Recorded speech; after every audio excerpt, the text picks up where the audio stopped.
Abu Nawas sedang duduk di depan rumah. Dia memandang orang-orang yang lewat sambil menguap bosan. Ia menatap lama seorang pedagang yang beristirahat di depan toko. Di sampingnya ada unta yang membawa barang-barang. Abu Nawas yang melihat unta itu jadi ingat pada unta-unta miliknya di masa lalu yang telah menemaninya berkeliling penjuru negeri. Sepertinya aku harus mengembara lagi. Tiba-tiba Abu Nawas teringat satu hal, yaitu ia harus meminta izin kepada istrinya.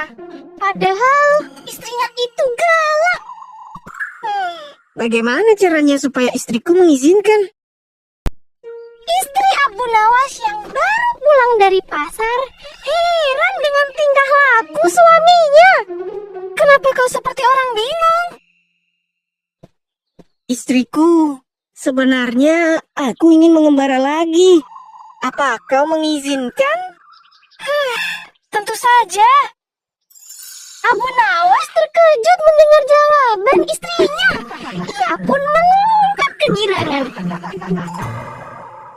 Abu Nawas bergegas menyiapkan semua perbekalan yang dibutuhkan.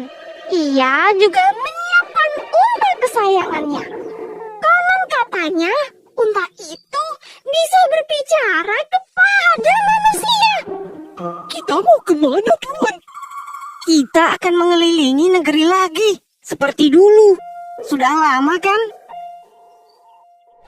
Mulailah perjalanan Abu Nawas dan untanya. Mereka melintasi padang gurun yang gersang. Saat siang, matahari bersinar terik. Dan apabila malam tiba, dinginnya angin menusuk ke tulang. Setelah cukup lama, Abu Nawas merasa lelah dan memutuskan untuk berteduh. Dari kejauhan dia melihat sekumpulan pohon kaktus. Unta, kita akan beristirahat di sana. Baik, Tuan. Abu Nawas dan si unta melepas lelah sejenak. Mereka makan dan minum untuk memulihkan tenaga. Tuan, apakah tempat yang dituju masih jauh? Lumayan. Kita akan tiba di desa terdekat setelah melewati 2 gurun pasir. Di sanalah kita akan beristirahat di sebuah penginapan. Mereka melanjutkan perjalanan setelah beristirahat dengan cukup. Matahari semakin condong ke barat dan akhirnya malam pun tiba. Abu Nawas berhenti untuk segera mendirikan tenda. Karena tendanya kecil, hanya Abu Nawas yang bisa masuk ke dalamnya. Maafkan aku, malam ini kau harus tidur di luar. Apa, Tuan? Malam semakin larut, sementara Abu Nawas tidur di dalam tenda. Si unta tidur di luar. Enaknya bisa berkelana bersama Tuan seperti dulu. Malam ini langit dipenuhi oleh bintang-bintang yang bersinar. Si unta kemudian tertidur setelah puas memandang langit cukup lama. Matahari mulai muncul. Tanda pagi telah tiba. Abu Nawas keluar dari tenda lalu merapikan kembali tenda miliknya. Apa kabarmu hari ini? Tidak cukup baik, Tuan. Aku sedikit pusing dan hidungku berair. Mungkin karena sudah lama tidak tidur di gurun. Kasihan sekali. Nanti malam akan aku buatkan api unggun untukmu. Mereka kembali melanjutkan perjalanan. Siang ini sama dengan siang-siang sebelumnya. Panas menyengat. Unta berjalan lebih lambat dari biasanya. Maaf, Tuan. Apakah kita bisa beristirahat lagi? Baiklah. Setelah beristirahat cukup lama, Abu Nawas dan si unta meneruskan pengembaraan mereka. Malam hari Akhirnya Abu Nawas dan si unta kembali beristirahat. Abu Nawas memasak perbekalan yang dibawanya setelah mendirikan tenda. Dia juga membuat api unggun lebih besar daripada malam sebelumnya. Hal ini dia lakukan supaya si unta yang tidur di luar semakin merasa hangat dan tidak tambah sakit. Jam tidur datang dan Abu Nawas pamit kepada untanya untuk masuk ke dalam tenda. Aku sudah tambahkan beberapa kayu di api unggun. Semoga kau tidak kedinginan lagi.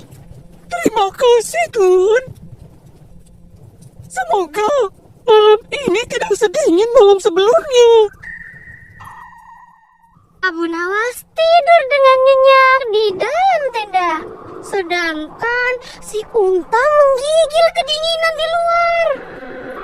Kalau seperti ini terus, besok aku akan tambah sakit.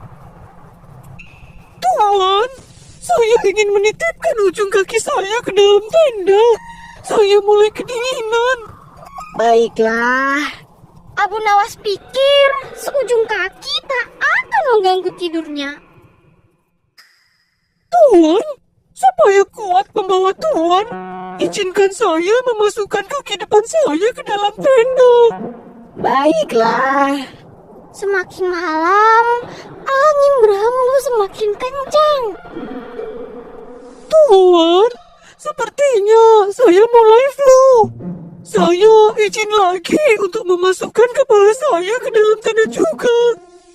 Abu Nawas kembali menggeser tubuhnya.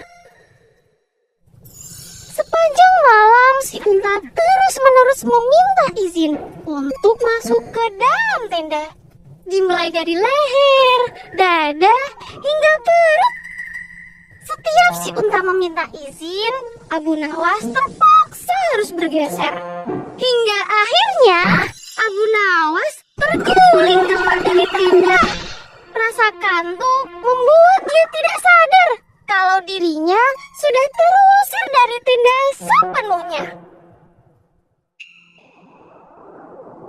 Di pagi hari, Abu Nawas bangun dan menatap sekelilingnya dengan heran.